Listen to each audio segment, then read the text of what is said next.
नमस्कार दोस्तों, आप सभी का स्वागत है हमारे साइंस बायोलॉजी वाला चैनल में। लास्ट क्लास में हमने बहुत सारे cross vector reciprocal test back है ना। अब हम उसी कड़ी में आगे बढ़ने वाले हैं। आज हम देखने वाले हैं इसके बारे में। अब हम देखेंगे मल्टीपल एलिलिज्म के बारे में। क्या होता है मल्टीपल एलिलिज्म, देखते हैं। मल्टीपल एलिलिज्म मतलब क्या, नाम से समझ। मल्टीपल एलिलिज्म क्या है, नाम ध्यान से सुनेंगे तो एक इसका आंसर मिल जाएगा आपको। मल्टीपल का मतलब क्या होता है, बहुत सारे। तो एलिलिज्म मतलब बहुत सारे एलियंस, है ना। तो मल्टीपल एलिलिज्म का मतलब होता है बहुत सारे एलियंस अगर एक कैरेक्टर के लिए काम करें। इसके लिए एक कैरेक्टर के लिए लास्ट क्लास में आपने पढ़ा होगा कि नॉर्मली एक कैरेक्टर के लिए कितने एलियन होते हैं, 2 एलियन, है ना। जैसे हमने टॉल लिखा था तो उसमें एक था कैपिटल टी, एक तो पूरा कैपिटल टी 2 थे, या फिर एक कैपिटल टी एक स्मॉल टी, ऐसा था, है ना। तो एक पर्टिकुलर कैरेक्टर के लिए कितने एलियन होते हैं, 2 एलियन, ठीक है। वही चीज यहाँ पर आप देखते हैं मल्टीपल एलिलिज्म मतलब क्या। मल्टीपल एलिलिज्म क्या है कि आपके पास मेंडल ने बताया था 7 कैरेक्टर्स, उसमें बोला था कि ओनली 2 अल्टरनेटिव फॉर्म्स होते हैं एक एलील के फॉर अ पर्टिकुलर कैरेक्टर, है ना। कि एक पर्टिकुलर कैरेक्टर के कितने एलील होते हैं, 2। तो वही देखिए यहाँ पर कि एक कैरेक्टर के लिए मोर देन 2 एलील्स होते हैं, इसको बोलेंगे मल्टीपल एलिलिज्म। एक पर्टिकुलर कैरेक्टर है, वहां पर क्या था, प्लांट हेड के लिए हमने मान लो दिया था 2 कैरेक्टर था, टॉल के लिए कैपिटल टी, ठीक है, 2 कैपिटल टी ऐसे लिए, ये हो गया प्लांट टॉल के, ठीक है। अब यहाँ पर बोला जा रहा है कि प्लांट टॉल है, अब उसके लिए एक से मतलब 2 से अधिक एलिल्स है। मतलब मान लो इसी के लिए प्लांट के हाइट के लिए यहाँ पर टी भी है साथ में, है ना। यहाँ पर एक कैरेक्टर प्लांट की हाइट में कितने एलिल दिखाई दे रहे हैं आपको, 1 2 3 4, है ना।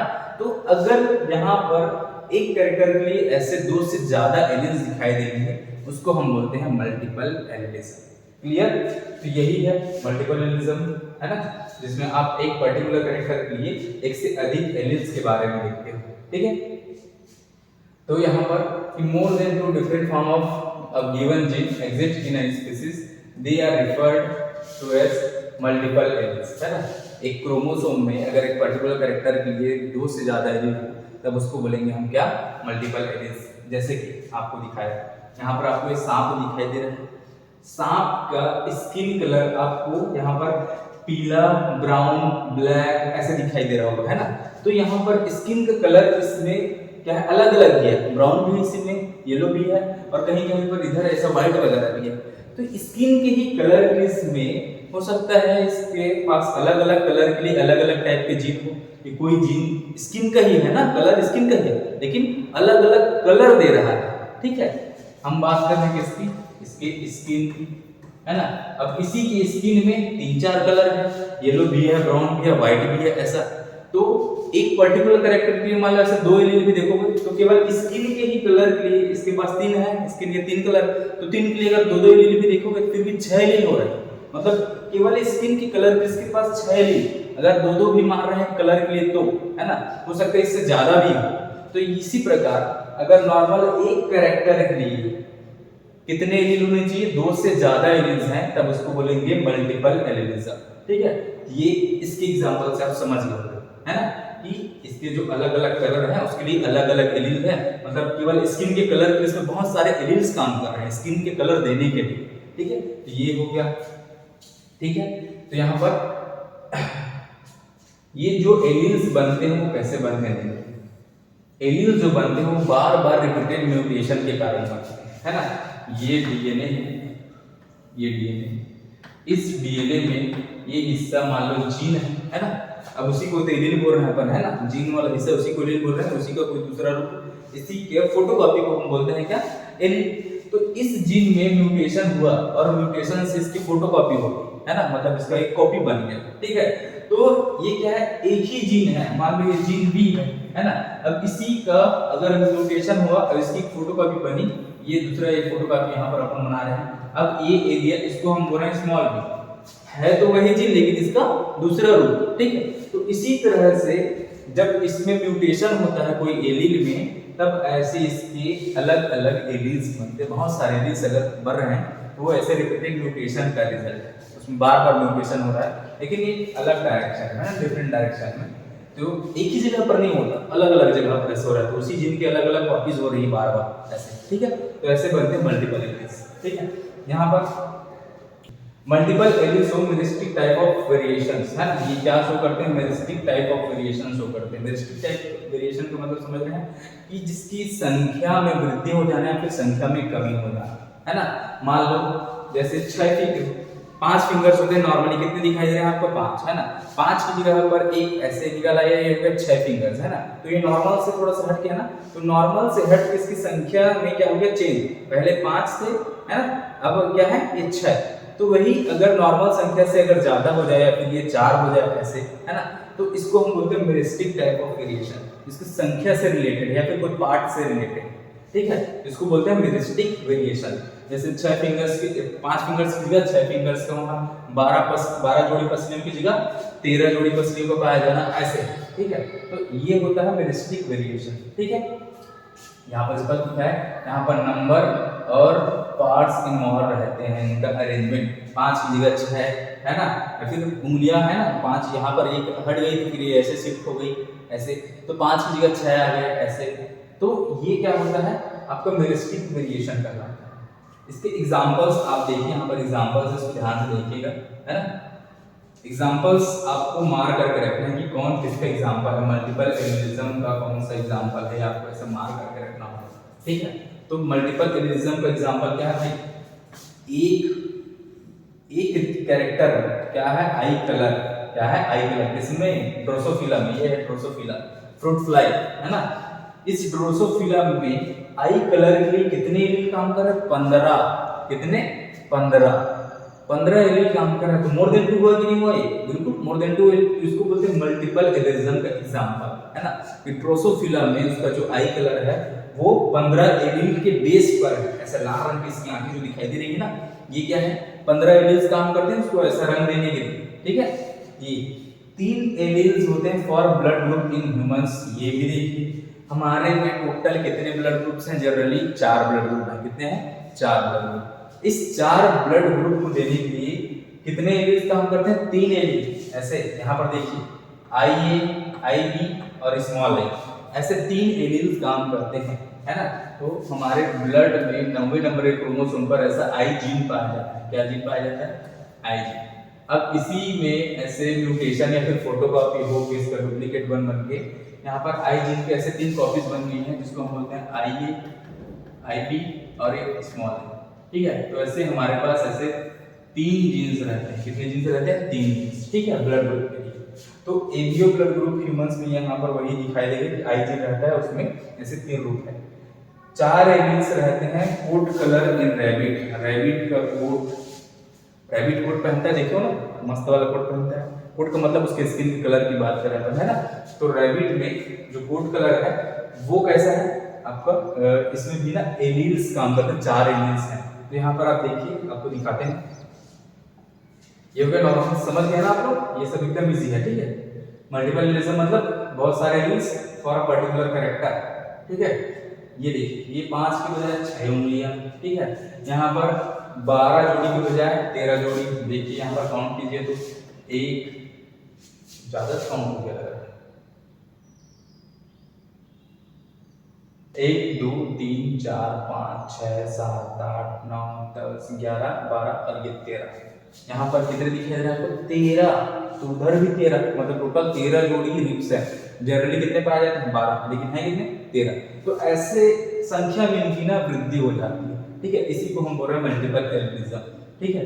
मेरिस्टिक वेरिएशन बोलते हैं ना, एग्जांपल मेरिस्टिक वेरिएशन का ये देखिए, रैबिट का कोट कलर, कोट का मतलब इसकी स्किन का कलर देखिए एक टाइप का रहता है क्या, लेकिन इस अलग अलग कलर के लिए उसमें केवल 4 एलिमेंट्स हैं। स्किन कलर एक है, स्किन कलर क्या है, स्किन कलर मतलब इसके जैसा भी कलर हो, है ना, इसका जैसा भी कलर आ रहा है स्किन का, उसके लिए कितने एलिमेंट्स काम करते हैं, 4 एलिमेंट्स, ठीक है।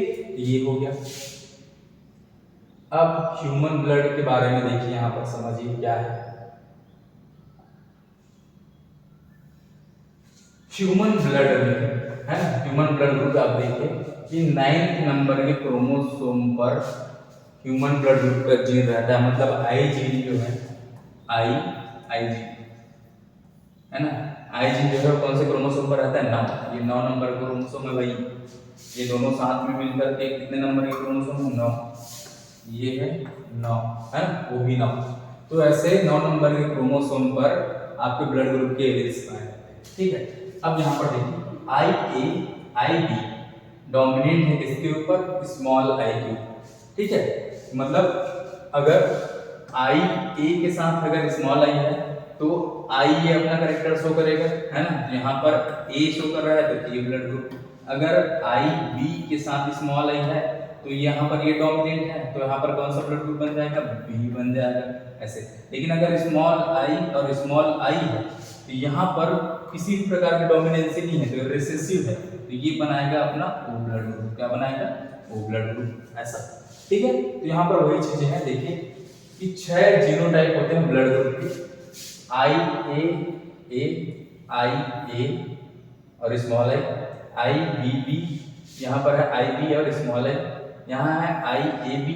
ये कोडोमिनेंस की एग्जांपल बताया था ना कि ए और बी दोनों साथ में, इसमें क्या है, ए वाला हिस्सा भी है और बी वाला, तो दोनों साथ में एक्सप्रेस होते हैं तब ए भी बनता है। यहाँ पर है स्मॉल आई, ये देखिए, ठीक है। अब यहाँ पर आपके पास 4 फिनोटाइप है, मतलब ब्लड ग्रुप कितने दिखाई दे रहे हैं, ये सब जीन्स हैं लेकिन ब्लड ग्रुप कितने दिखाई दे रहे हैं, केवल 4। जीन कितने हैं देखिए, 1 2 3 4 5 6, तो 6 जीन्स हैं, मतलब इस जीन के आई जीन के ऐसे 6 रूप हैं। अब ये 6 क्या बनाते हैं, ब्लड ग्रुप, केवल इसके लिए काम कर रहे हैं, ब्लड के लिए। तो मल्टीपल एलिलिज्म का एग्जांपल है कि नहीं, इतने 6 एलिल्स हैं काम कर रहे हैं किसके लिए, केवल ब्लड ग्रुप बनाने के लिए, ठीक है। तो इसका एग्जांपल है 4 फिनोटाइप है, ए बी और ओ। तो यहाँ पर देखिए ये क्रोमोसोम है, 9 नंबर का क्रोमोसोम, इसमें आई ए है तो हो सकता है उसके साथ आई ए हो या फिर आई बी भी हो, है ना, या फिर स्मॉल आई भी हो, तो ऐसा पाया जाता है। देखिए आई बी है उसके साथ आई ए भी हो सकता है, स्मॉल आई है जिसके साथ आई ए हो सकता है, या फिर यहाँ पर स्मॉल आई भी हो सकता है या फिर आई बी भी हो सकता है। तो इसके अनुसार से इसका ब्लड ग्रुप हम डिवाइड करते हैं। मान लो आई है तो ये बन गया भैया ए ब्लड ग्रुप, आई बी और आई ए साथ में तो ये बन गया भैया ए बी ब्लड ग्रुप। यहाँ पर स्मॉल आई और आई ए है तो दोनों में से कौन डोमिनेंट है भैया, ए वाला, तो कौन सा ब्लड ग्रुप बनेगा, ए ब्लड ग्रुप। ऐसे तो ऐसा बना सकते हैं अगर आपको ऐसा क्वेश्चन है तो बिल्कुल। यहाँ पर देखिए आप लोग के लिए ये देखिए क्वेश्चन, ये ले भाई, ये लो क्वेश्चन, आप लोग को ये सॉल्व करके बताना है कि कौन सा ए ब्लड ग्रुप यहाँ पर 2 दिखाई दे रहे हैं, बी ब्लड ग्रुप यहाँ देखिए ये 1 ये 2, ये 1 ये 2, बाकी इन दोनों का तो सेम रहता है ना। तो आपको इसका जीनोटाइप बताना है कि 2 ए ब्लड ग्रुप लिखा हूं तो कैसा कैसा जीनोटाइप रहेगा। जैसे ए है तो यहाँ पर आई ए रहेगा और यहाँ क्या रहेगा आई, तब ये हो गया ए ब्लड ग्रुप। आई ए है और क्या रहेगा स्मॉल है ना, तो यहाँ पर ये है स्मॉल है, केवल क्या है स्मॉल है, तब ये क्या है ए ब्लड ग्रुप, ठीक है। बी है तो इसी की तरह बी का निकाल लीजिए, आई बी है इधर भी आई बी है, इधर आई बी है और क्या है स्मॉल आई है, ठीक है। तो ये बी ब्लड ग्रुप, ए और बी है तो यहाँ पर क्या रहेगा आई ए, इधर क्या होना चाहिए फिर आई बी, ओ है तो क्या रहेगा स्मॉल है स्मॉल। तो ये इसके एलील्स आपने बना दिए कि इस क्रोमोसोम में ऐसा जीन्स मिलेगा ऐसे करके, ठीक है। तो ये हो गया आपका सिंपल ब्लड ग्रुप का। ये क्वेश्चंस है तो क्वेश्चंस आप देख लीजिएगा। Let's take a break. ये हो गया थोड़ा सा नेचर ब्रेक, है ना, नेचर वाला ब्रेक, ठीक है। तो फिर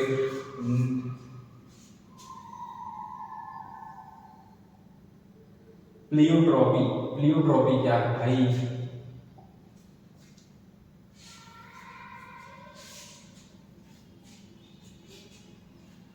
देखिए प्लियोट्रॉपी क्या है। प्लियोट्रॉपी का मतलब होता है, देखिए प्लियो का मतलब होता है पॉली से, आपको समझ में आ रहा होगा, पॉली का मतलब क्या होता है मैनी, बहुत सारा, है ना। तो प्लियो ऐसा पॉली टाइप का आपको ऐसा साउंड कर रहा है ना, प्लियो पॉली ऐसा, तो पॉली इसका मतलब होता है बहुत सारा, है ना। तो यहाँ पर देखिए ग्रीक में इसका मतलब होता है मेनी, प्लियोन का ड्रॉपस मतलब अफेक्टिंग, है ना, कि जब एक जीन प्लियोट्रॉपी, अफेक्टिंग का मतलब अफेक्ट कर रहा है किसको, बहुत सारे कैरेक्टर्स को, एक ही जीन। इससे पहले आप क्या देखिए मल्टीपल एलिज्म में कि एक कैरेक्टर के लिए बहुत सारे एलील्स काम कर रहे हैं, है ना। लेकिन यहाँ पर क्या है कि एक जीन बहुत सारे कैरेक्टर्स को कंट्रोल करता है, तो उसको हम बोलते हैं क्या, प्लियोट्रॉपी, है ना। Single gene, one gene control many characters.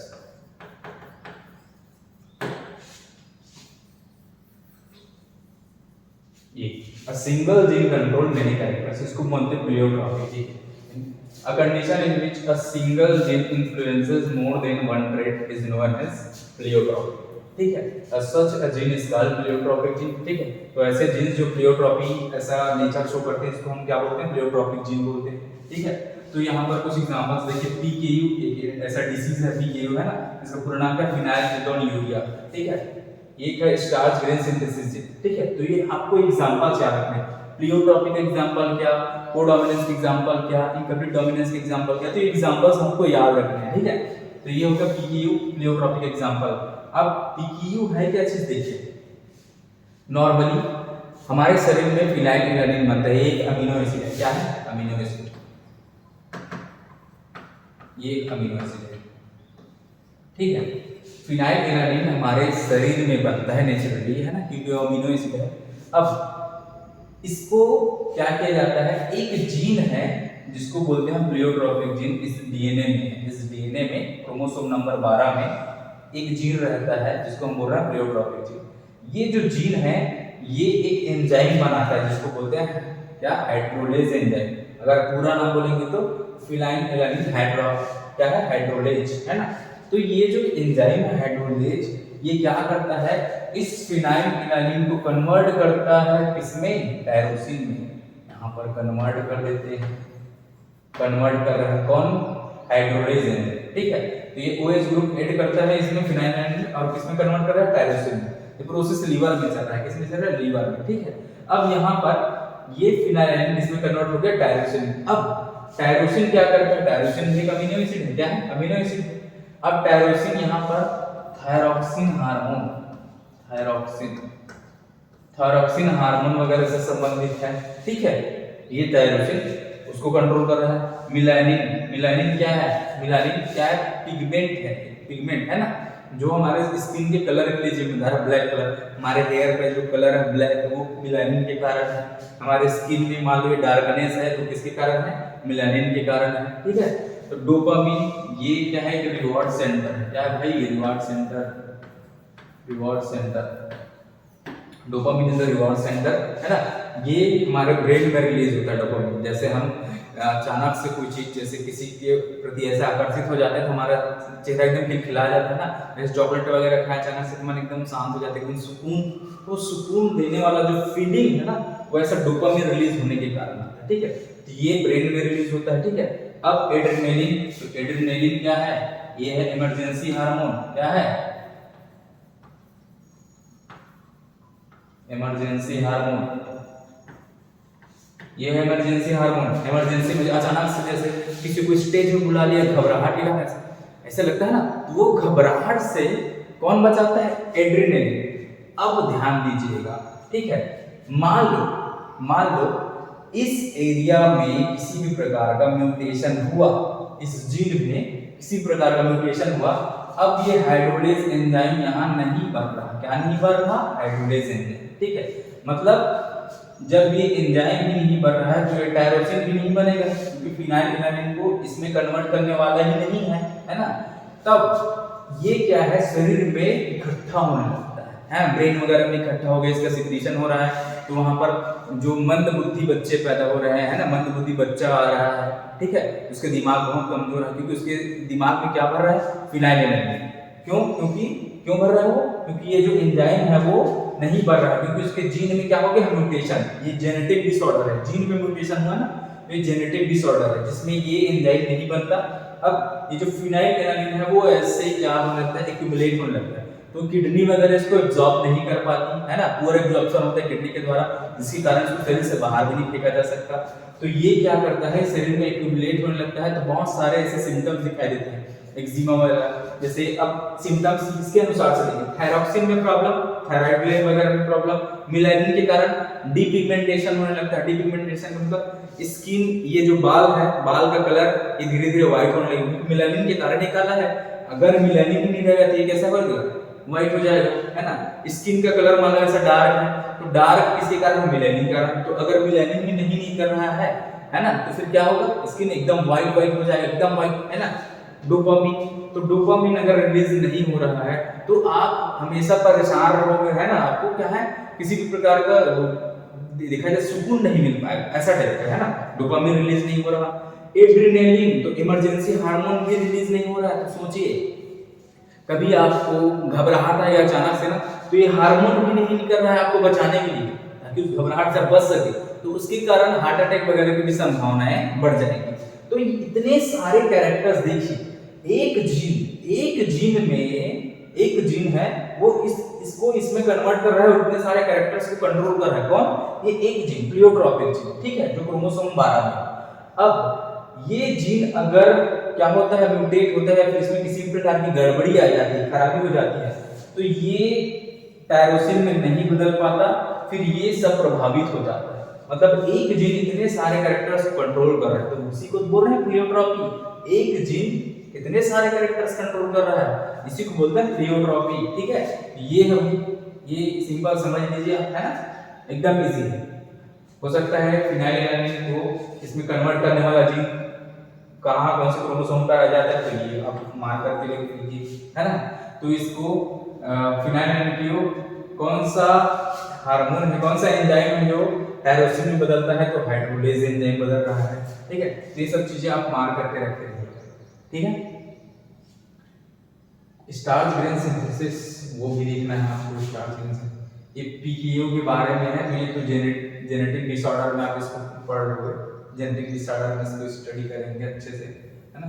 फिर भी आप लोग देखिए, PKU is an inborn autosomal recessive metabolic disorder है ना, मेटाबॉलिक डिसऑर्डर है, रिसेसिव है, डोमिनेंट नहीं है, रिसेसिव है। ऑटोसोमल का मतलब सेक्स क्रोमोसोम में पाया जाता है, उसको बोलते हैं सेक्स क्रोमोसोम, सेक्स प्रॉब्लम है, सेक्स लिंक्ड है ना।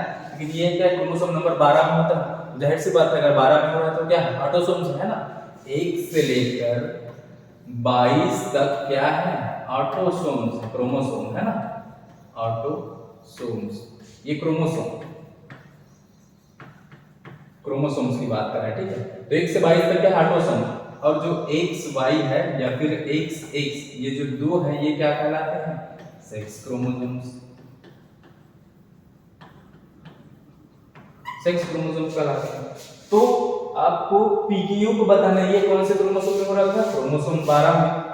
ये है भाई क्रोमोसोम 12, तो क्रोमोसोम 12 1 से 22 तक में आ रहा है ना, तो 12 का ऑटोसोम, इसी को यहाँ पर बोला गया PQ is the autosomal recessive disorder, है ना।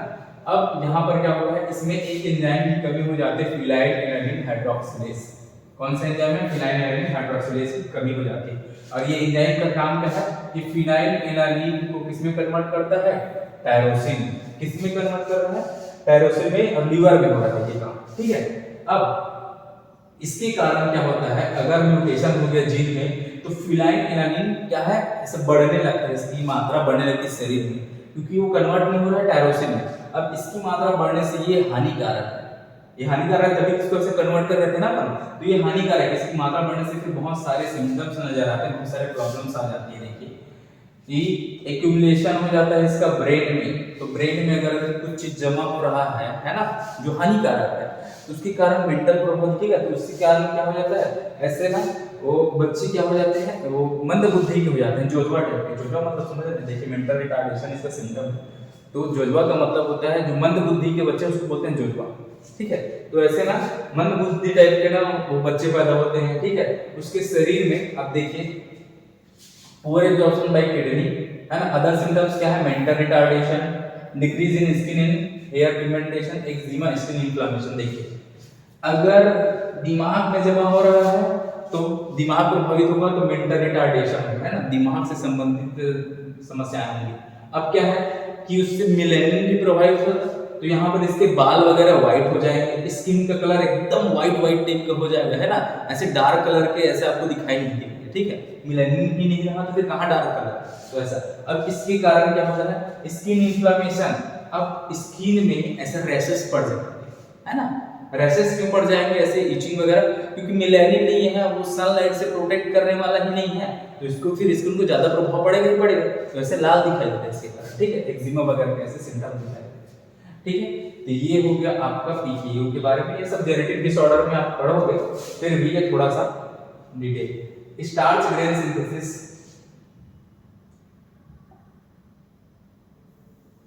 देखिए स्टार्च ग्रेन सिंथेसिस, यहाँ पर ध्यान दीजिएगा, यहाँ पर हम बात कर रहे हैं पी के बारे में, पी प्लांट, पी मतलब मटर, ठीक है। अब पी प्लांट में एक जीन पाया जाता है जिसको हम बोल रहे हैं जीन बी, क्या बोल रहे हैं, जीन बी, ठीक है। अब यहाँ पर जीन बी, इसके दो एलिमेंट्स हैं, एक है कैपिटल बी, एक है स्मॉल बी। ये जहां पर जाता है वहां पर लार्ज साइज की स्टार्च ग्रेन्स बन रहे हैं, कितने लार्ज साइज के। स्मॉल बी जहां जा रहा है वहां पर स्मॉल साइज के स्टार्च ग्रेन बन रहे हैं, ठीक है, हो गया लार्ज साइज, ये हो गया स्मॉल साइज। तो आपको देखना है कि कौन सा जीन कहां जा रहा है और ये कैसे प्रभावित हो रहा है ना, ये कैसे एग्जांपल है प्लेयोट्रॉपी का,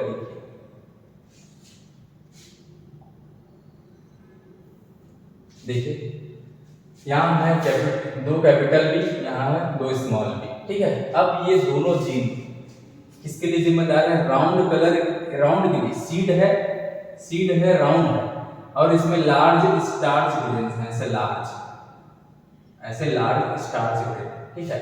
यहाँ पर सीड कैसे है, रिंकल्ड, ये ऐसा रिंकल्ड बना लेते हैं, ऐसा रिंकल्ड। इसमें स्टार्च ग्रेन कैसे हैं, स्मॉल, तो यहाँ पर ऐसे छोटे छोटे स्टार्च ग्रेन, यस, ठीक है। ये हो गया सीड, पी का सीड है ना। अब यहाँ पर ये दो जीन्स ऐसे देखिए, दो कैरेक्टर्स, एक राउंड और एक ये क्या है, ये स्टार्च ग्रेन का साइज उसको भी कंट्रोल कर रहा है, ठीक है। अब इन दोनों से इसका और इसका क्रॉस कराएंगे अपन, तो फिर कैसे बच्चे पैदा होंगे, देखिए यहाँ पर कैपिटल भी यहाँ जाएगा, इधर से स्मॉल पे जाएगा, तो ऐसे बच्चे पैदा होंगे। तो इसमें जनरली क्या सिम्टम्स दिखाई देने चाहिए, जो डोमिनेंट का नेचर है वही दिखाई देगा। तो राउंड है, large scale grain, starch grain size है, तो ये दिखाई देगा। तो यहाँ पर क्या दिखाई दे रहा है, राउंड तो है लेकिन स्टार्च ग्रेन का साइज ना लार्ज है ना ही स्मॉल है, कैसा है, इंटरमीडिएट, मतलब दोनों पेरेंट से अलग सिम्टम दिखाई दे रहा है। पहला चीज, एक राउंड आ गया डोमिनेंट वाले, डोमिनेंट नेचर आया।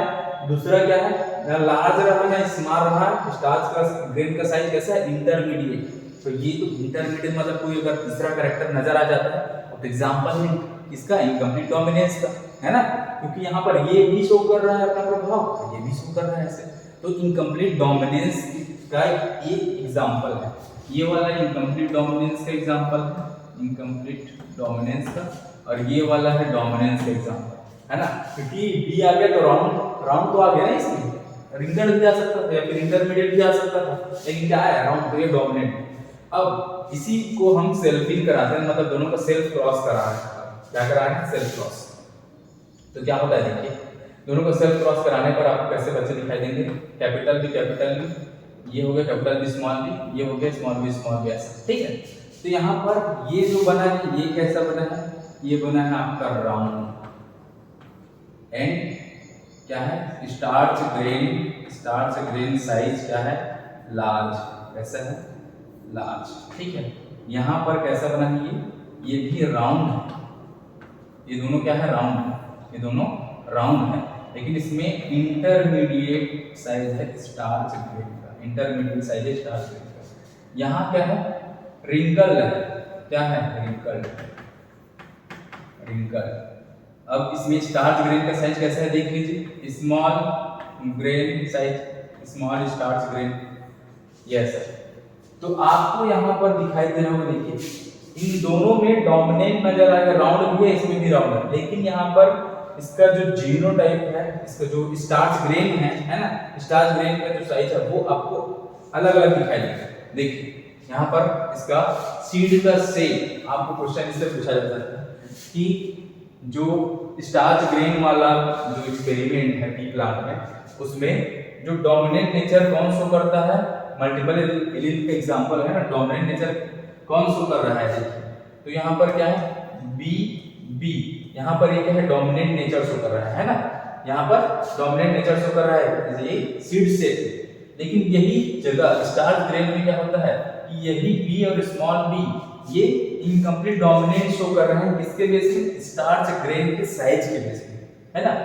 सीड शेप कैसा है, सेम, कोई दिक्कत नहीं, सीड का शेप डोमिनेंट शो कर रहा है, कोई दिक्कत नहीं। यहाँ पर जो स्टार्च ग्रेन है वो कैसा शो कर रहा है, इनकम्प्लीट डोमिनेंस, क्योंकि इसमें क्या है नहीं ये दोनों पेरेंट्स के जैसा कैरेक्टर है, ये क्या है इन दोनों से अलग नया कैरेक्टर, तो इसको हम इनकम्प्लीट डोमिनेंस बोलते हैं ना, तो वही चीज यहाँ पर है। तो ये एग्जांपल है कि एक जीन कंट्रोल कर रहा है डोमिनेंट एंड इनकम्प्लीट डोमिनेंस को, इसी कारण से इसको हम एग्जांपल मानते हैं किसका, प्लियोट्रॉपी, किसका, प्लियोट्रॉपी। तो अगर आपको ये वीडियो अच्छा लगा तो बिल्कुल लाइक कीजिए, सब्सक्राइब कीजिए और हमारे साथ बने रहिए ऐसे अमेजिंग लेक्चर के लिए। तो फिर मिलते हैं नेक्स्ट लेक्चर में, थैंक यू।